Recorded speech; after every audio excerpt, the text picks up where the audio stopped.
Hey everyone, welcome back to another episode of the HSP Experience. I'm Steve. It's March 12th. It's been a little bit since I could get back on the mic, but glad to be back. I had a free Tuesday night here, and a lot of emails that you guys sent me from the last podcast. I appreciate it. Super cool. I've been corresponding with a few people. Lots of good comments. We'll get into some of them in a minute. And I just want to say thanks for all the new subscribers. Shout out to all of them. The podcast keeps growing. The podcast people, thanks for downloading and subscribing in your podcast app or wherever you get podcasts. So as always, I want to start with a little housekeeping. First of all, the HSP INFP song list is growing. I think it's up to 23 songs now, and some great songs in here. So one of the last songs submitted was by Dan. He's great. He's another Grateful Dead fan, just like me. He suggested Eyes of the World, which is a great song. It's a live version. And he's also a fan of Enya, which I am also a fan of Enya. And nobody has submitted Enya yet. So I don't know. Enya, oh, she's got so many good songs. Enya's like the HSP queen. You know, as far as like all her music is so soothing to the ears. The way she lays down her tracks and her vocals, so amazing. She's one of my favorites. But yeah, we got Cyndi Lauper, Time After Time, Jimmy Eat World, 23, The Killers, a bunch in here. Extreme More Than Words, Chili Peppers, Coldplay. Just going through a few here. Yeah, Pink Floyd. So anyway, go in there and check out some jams. You know, you might not like every song in there, but you can just take from that list and add it to your own list. But those were all submitted by other HSPs and INFPs. So that's pretty cool. And yeah, just keep sending me your music and your songs, and I'll add them to the list, and we'll just keep growing it. It's pretty cool. I've been just grooving out to it. Like on the weekends, I've been putting it on and just playing it. Pretty cool. So thanks for participating in that. So I want to talk about a new feature that I'm going to have on the podcast and the YouTube channel. It is basically, it's the idea is meet another HSP or INFP. So on my website now, I have a section called Be on the Podcast. All you got to do is just go to the HSP Experience, click on Be on the Podcast, and there's two ways that you can be on the podcast. The first one is interview yourself. And I have created some interview questions that you can download from that page. There's a link to it in several places. It's also at the bottom of the page. I don't know how many questions are in here. Maybe just a few. I'll go over a few of them right now. But basically, some of the questions are, you know, your first name, where you from, what's your MBTI type, what's your favorite quote, what are some of your hobbies? How long have you known your HSP? Do you consider yourself an empath? How has being an HSP been a benefit or asset in your life? The thing you like most about being HSP, the thing you dislike the most. There's probably 20 questions here. What topic would you like to hear on the podcast? What message would you like to share? The encouraging thoughts with the HSP community at large? At least the listeners of this podcast. So just download that interview sheet, and the way it's going to work is it's going to be pretty easy if you want to interview yourself. All you do is basically open up YouTube, record yourself answering those questions, try to keep it to like 10 minutes, you know, not longer than that. And what you can do is after you're done, just set your YouTube video to unlisted, and I actually show you, there's a link to how to do it. It's pretty simple, but you set your YouTube video to unlisted, and then you just send me the link, and I'll download it and I'll edit it into the podcast and the YouTube. It'll be pretty cool, and you know, just have fun with it. If you cough or sneeze, whatever, I'll edit that out. But I think it would be cool. I think I would like to know other HSPs, meet other HSPs, and I know you guys would like to as well. It'd be kind of fun, and you know, we have listeners from all over the world. So yeah, send them to me and I'll put them up there. And then the second way is you can let me interview you via Google Hangout, and basically going through the same interview questions, but it'll be more free form conversational. And I can ask you just about your HSP experience, and I can share mine with you, and I'm sure other people would find that interesting. So if you want me to interview you, hit me up through my contact form on the hspexperience.com. So yeah, either way, let me know, and I'll be in contact with you. So yeah, that would be kind of fun. So it's up to you if you want to participate. I have plenty of topics and ideas for podcasts, but I would love to have your input and to meet you guys. So I would love to put you in the podcast as well. So yeah, I think that's going to be pretty cool. So look forward to that. All right. And then I got some financial donations and support this last month from a few people. I want to give a shout out to Tamara and Natasha. They donated money through PayPal to help support the podcast. And Sam O, he signed up as a Patreon supporter. So shout out to all those three, and thank you so much for supporting the podcast. All right, and I got some comments that I want to go over on the YouTube side of things real quick. I thought this one was pretty cool. This is from the HSP and INFP podcast or video, talking about how I've learned to talk shallow and vapid at non-HSP type parties. You know, that small talk that you make when you really want to talk about philosophy or not really politics, but or like political theory, that kind of like more deeper kind of high level stuff. And people just want to talk about, they just want to argue or debate about stupid stuff or talk about shallow things. So anyway, Lumir was saying, it's so true. We're such sensitive and intricate beings. The majority can't grasp.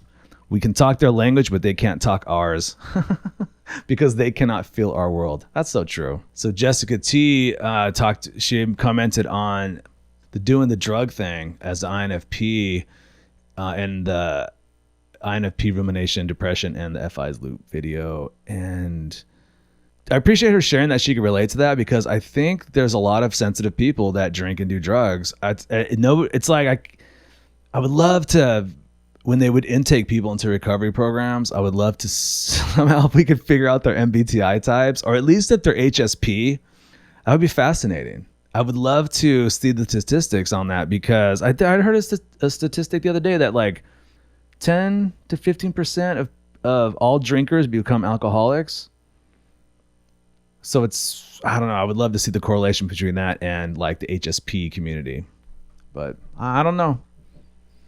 I hope that's not the case, but I just think to block all the stimulation and the rumination, drugs and alcohol are a perfect solution for that short term. I mean, perfect in quotes, but it's so destructive. I think obviously a better way is like exercise and meditation, but not everyone does that. And then Natasha, she writes regarding my HSP and INFP video, she says, experienced gaslighting in previous relationships, hands up, INFP, HSPs. Yeah, we're here. I think we attract narcissists. She's totally right.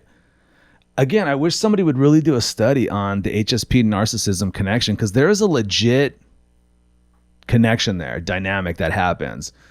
And I see HSP women attracting male narcissists. Typically, as a HSP male, I was actually corresponding with Natasha in email, and I was telling her I typically attract not really narcissistic women, but women that think that I'm a pushover because I'm nice. Some see me like as a mark.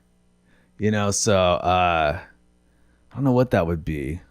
Opportunistic women, maybe. Not all of them, but some. Like, I got to watch out, because some people take my kindness for weakness. And I think narcissists will take, women, HSPs, as their kindness for weakness as well. They manipulate them. But there's just this weird dynamic I've seen between narcissistic men who are charming and, all the stuff that looks good on the surface, but they have this deep underlying wound, which HSP women tend to be very sensitive and empathetic. So like they're the fit to that wound. It's like, oh, you're wounded. Let me have so much empathy. Other women will not stick around, but I'll stick around. I see the good in you. and 20 years goes by. Yeah, that narcissism thing. I need to do more podcasts on. I would love to interview like a expert on narcissism. Anyway, maybe we'll do like a deep dive on that in a future episode. Let's see what else. Oh, one of the ones. Oh, I like this one from Darcy. Darcy says, INFP here. Love your channel. They're talking about the rumination, depression, and the FI loop video.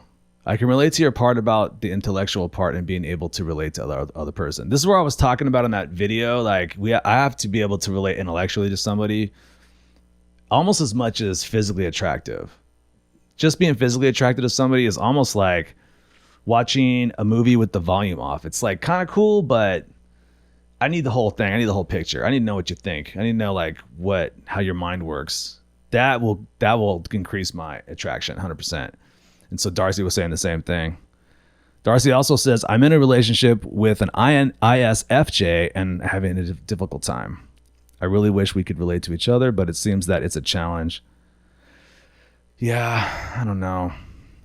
My ex-wife was an ISTJ, and we actually got along pretty good. We got along really good, actually. There was just a few relationship breaking patterns or behaviors. But overall, like, we're still good friends. We're almost better friends now that we're divorced. Now that we took that marriage dynamic out of it and we're just friends and co-parents, everyone's way happier. Anyway, I don't know how much your MBTI type. There's a matrix that I saw of MBI types and their compatibility. So I wonder if that's true or if it's more like astrology. I would love to know, what like the odds are of different MBTI. I have a couple friends. Shout out to Jennifer and Mario. They're married and they're INFPs, and I was asking them, what's two INFPs like? And they seem to be pretty happy making it work. But I was thinking it would be tough to be in a relationship with another INFP because we'd know the other person's chess moves, right? Because we know how we think. We know it could be good or bad. It could be good or bad, at least from my perspective. I almost want to be with a different MBTI type just so I don't know the script. But everyone's different. Even INFPs, we're not like cookie cutter stereotypes, right? But there are tendencies and things like that. So I don't know. It's kind of fun to think about. Yeah, that's probably enough comments for now. I dug them all though. I really appreciate a lot of them. Thank you so much for all the commenters, all the YouTube comments, and then all the emails and comments on the website I've been getting too. I appreciate it. So hey guys, have you seen those two documentaries that are on Netflix right now? One's called The Rachel Divide and the other one is called Transformer.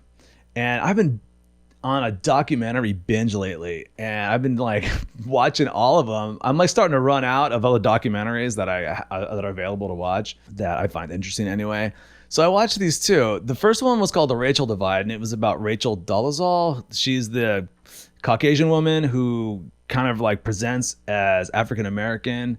She lives in Washington. It was like super controversial. And it was a cool documentary only because at first I was like, what's with this woman, right? Like, thing is, it shows you that everyone has a method to their madness, like as I got into it and they get into her history, her childhood and her family of origin, she's had a pretty tough life. There's definitely some dysfunction there and it kind of all makes sense in the end. Like I was like, oh, it totally makes sense why she's doing this, why she's presenting this way.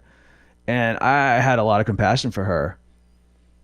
Like it totally changed my view of her. And it just shows you, wow, once we get to know somebody's story, yeah, our compassion and empathy comes out and we're just like, I don't know. I know it's controversial. I don't want to get too deep into those weeds, but it was just interesting how once you know somebody's story, somebody on the surface, you might be like, man, that person's a freak or they're crazy or they're whatever.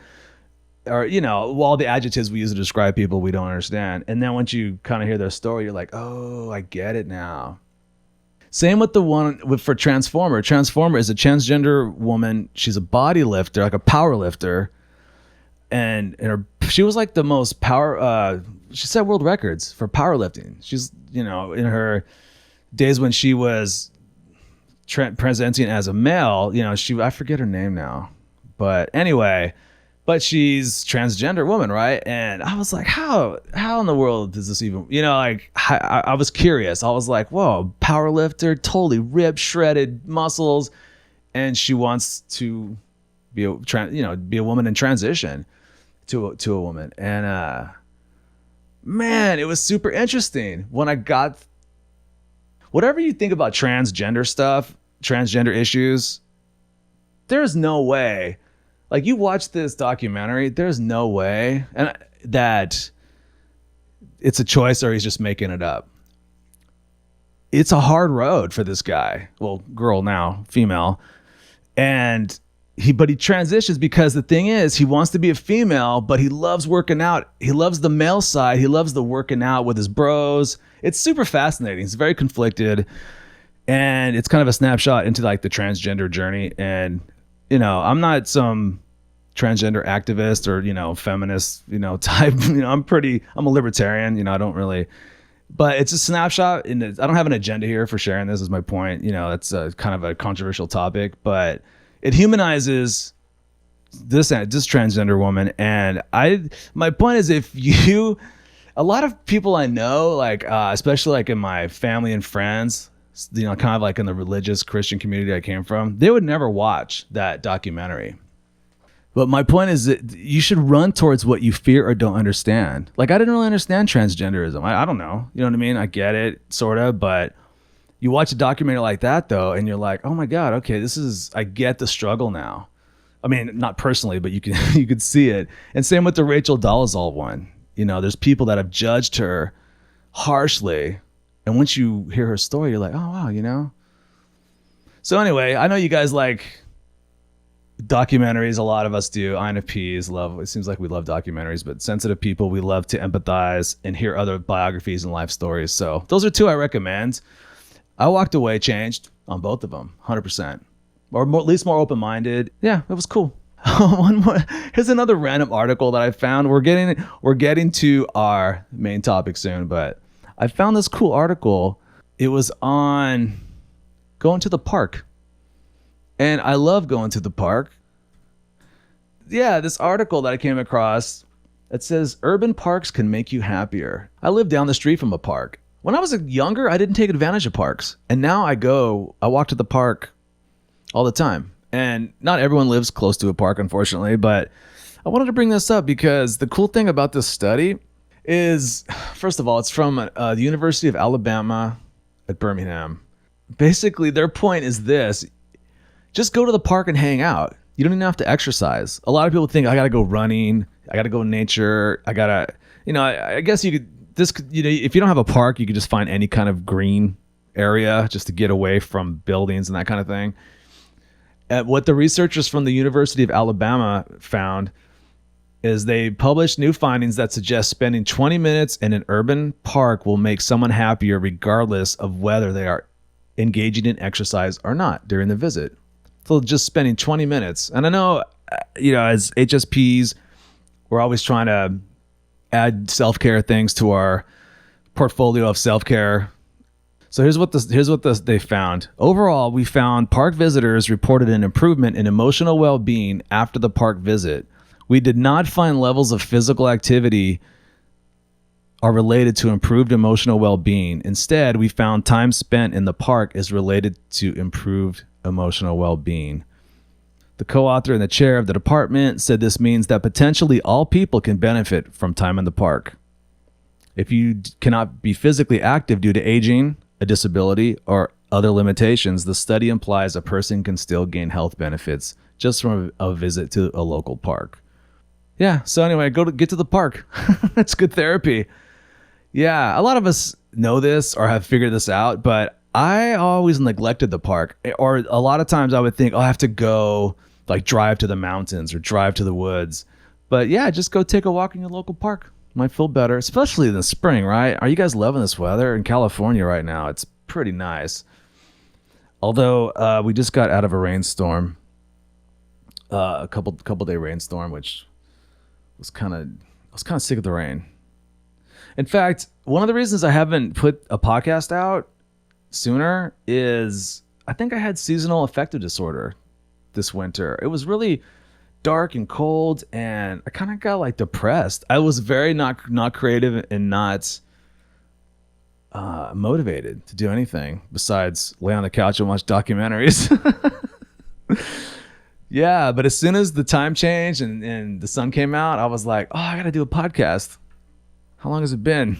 6 weeks. But anyway, yeah, I hope you guys are digging this spring weather, and it's nice where you're at, because it's really nice where I'm at right now. I hope it stays that way. All right, so our topic tonight is an email I got from a listener. Her name was Sarah, and she wanted me to talk about procrastination. So I think procrastination is a good one, especially for all people, but especially INFPs. We tend to procrastinate, but almost for different reasons than other people, but it feels the same and looks very similar. I mean, it's still procrastination, but yeah, we'll get to it in a second. But I think we have kind of a particular reason for it, for procrastinating. So I found this quote: procrastination is like a credit card. It's a lot of fun until you get the bill. That's so true, right? So I get this article from a website called INFPblog.com, and it's about healthy procrastination. So I like their take on it, because I have friends that talk about procrastination where they literally never get anything done. And I think it's different for us, at least for INFPs. So that's the kind of procrastination I'm the most familiar with. And it's actually can work for us in a sense. So let's get into this article a little bit. So the author talks about procrastination isn't the real issue. They say when we procrastinate, we avoid doing something we feel is unpleasant. However, everything I've ever procrastinated on, I've completed on time. I make my deadlines. I get the results I need. It may be stressful for a short period, but short bursts of stress is healthy if spread out over time. This has actually been my exact experience in life. All my life, even through college, I remember I would procrastinate on papers that were due. I'd have like 2 days left to do these massive papers, and I would stay up all night and do them. And they were really good, and I'd get A's. But it was like that pressure. I almost used procrastination to build this pressure and this like kind of anxiety that I needed, but that would like propel me towards, it would motivate me and help me. It would just make me get it done. I almost feel like, a lot of INFPs have ADHD and ADD type issues. And I almost feel like the pressure, I don't think I have ADHD really bad, but I do have a form of, it's hard for me to stay focused a lot. And I think when I know the deadline's looming, the pressure's on, it's a way I've like hacked. I figured out like, that's how I'll stay focused. Like I have to do it. There's no more time left, and I'll do it. The only problem with that is, especially for writing a paper, any kind of time you write, you always want to save a couple days. You want to let the writing, I call it baking, but like sit for a couple days, and then you want to reread it and do all the editing, right? The rough, the first version is usually a rough draft, but anyway, so that can hurt you when you write papers. But our author kind of talks about that phenomenon, and I never heard anybody talk about using procrastination almost in a way to help you get things done. The author says here, the real issue is what we do when we procrastinate. For example, let's say we have 4 hours to clean the house before guests come over. We know it will take 30 minutes. It's our activities during those 3 to 5 hours before we clean that causes problems. We start filling that time with fillers. Time fillers are like white bread. White bread is all calories and no nutritional value. Time filler activities suck up time without adding life value. Doing them doesn't feel like junk activity until we ask, how has this activity improved our lives while we were procrastinating? That is a really good point, because like I've been procrastinating on something that I have to do for work. Well, I won't even use that as an example. Let's just say I got to do the dishes, right? A lot of times I'll procrastinate on the dishes, but instead of doing the dishes, I might play like Battlefield, or I play some video games. Well, that's really not, if you're going to procrastinate on something you need to do, like I should have went to the gym instead, or do something else. It's okay to procrastinate, but do something else that's at least positive, right? Call your mom, right? If you haven't called your mom in a couple days or something, or or your dad or whatever. You know what I mean? Like I think that's a great idea. It's like you almost give your permission to do something later, but in the meantime, do something that's productive. So they say when the deadline for the activity we avoid comes close, we work hard in short bursts to achieve the result required or face consequences. This doesn't cause issues unless we need to do it again right away. When INFPs procrastinate, we go into avoidance mode.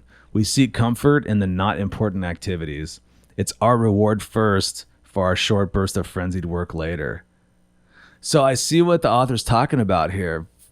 We reward ourselves first for our short burst of frenzied work later. That's true, because even doing this podcast, I was kind of procrastinating today. And I was just about to sit down and do it. And I was like, oh, you know what? I want to go for a drive first. So I went for a drive, like a half-hour drive. So it was like I did the reward first. Interesting. So it feels like we're always stressed from going from one crisis to another. Those repeated short bursts of stress-filled activities start wearing us down day after day until we shut down. Procrastination seeps self-esteem. Self-esteem comes from how we feel about what we do. INFPs do realize that even though we may enjoy video games, playing World of Warcraft for 12 hours a day doesn't improve the quality of our lives. It only alleviates the current quality of our life. Man, that's so true. So what the author is saying here is procrastinate with high quality of life activities. They say if we fill up our procrastination time with high quality of life activities, our self-esteem will never feel starved from lack of psychological nutrition. That is so true. So it's like, say you have a paper to write or something at work you have to get done. Don't do something destructive, like go get a milkshake or drink or smoke or something that's the opposite of being the best version of yourself. But it's like, hey, I don't want to do this paper right now, but I'm going to go run. I'm going to go do something positive. I think that makes sense. So the author at the end here says, why not stop altogether? Because it feels good. Junk activities feel good as good as they should. However, they shouldn't feel better than the high quality of life activities. This way, when we choose an activity to fill time, we aren't choosing between what feels good and what doesn't. We're choosing between what moves us forward and what doesn't. I think that's good. Choose between what moves us forward and what doesn't. So the author really says it's okay to procrastinate because it actually will help. You'll get it done, if there's a deadline. And it's true. I don't think I'm a software developer. I have a deadline Friday. I know what I got to do. And I've been procrastinating a little bit, but I'll get it done. I know my pattern. I think it's natural to procrastinate. I don't think, I was going to do an article on just, overcoming procrastination or tips you can do, but you guys can look that stuff up. I mean, I thought this was a kind of a cool article because it almost talks about procrastination in a positive way. We can use it to our advantage. And then what to do while you're procrastinating, do positive things. And, that might be as good as it gets sometimes. A lot of it just comes down to self-discipline. Yeah, procrastinating sucks though. I moved into my house 3 years ago and I need to clean my garage and I still haven't done it. Every time I go out there, I'm like, oh man, I need to clean this garage. But, it's priorities and stuff too. I find also if I'm in a good mood, I procrastinate less. I think procrastination and depression can go hand in hand. I notice when my mood is not good, I'm depressed. I don't want to do anything. I'll definitely procrastinate when I'm depressed. All right, so that is the article of the day there. I thought that was pretty cool. It's a good topic. Thanks, Sarah. All right, you guys. So that's it. Thanks for listening. Thanks for all the new subscribers. Shout out to you guys. Thanks for the support. To the people that donated and to support the podcast. Couple upcoming episodes. I'm going to do actually an episode soon on the biological basis for high sensitivity. Like, why are we this way? Like, what actually is happening in our bodies and our nervous system and in our brain to make us highly sensitive? And how does that translate into high empathy, high intuition, that kind of thing? Oh man, I got some other ones coming up that I don't know, it's hard to pick. Every time I say I'm going to do a topic, another one pops in my head. So anyway, but yeah, so I'm going to wrap it up. Thanks for listening, and send me those self interviews. Like I said, go to the hspexperience.com, or you can always email me at steve@thehspexperience.com as well. But yeah, send me those YouTube videos with your self interviews, and like I said, I'll just cut them into the videos and the podcast. And if you want to talk personally, like have me interview you on Google Hangouts, I'll record it and we'll do it that way too. And if not, I'll just keep monologuing and doing these random topics. But thanks again. Please like and subscribe. You can spare a couple bucks, donate through PayPal or Patreon, and that's it. Thanks everyone. Hope you have a great early spring, and I'll try to get another podcast out as soon as possible. All right, take it easy. Peace.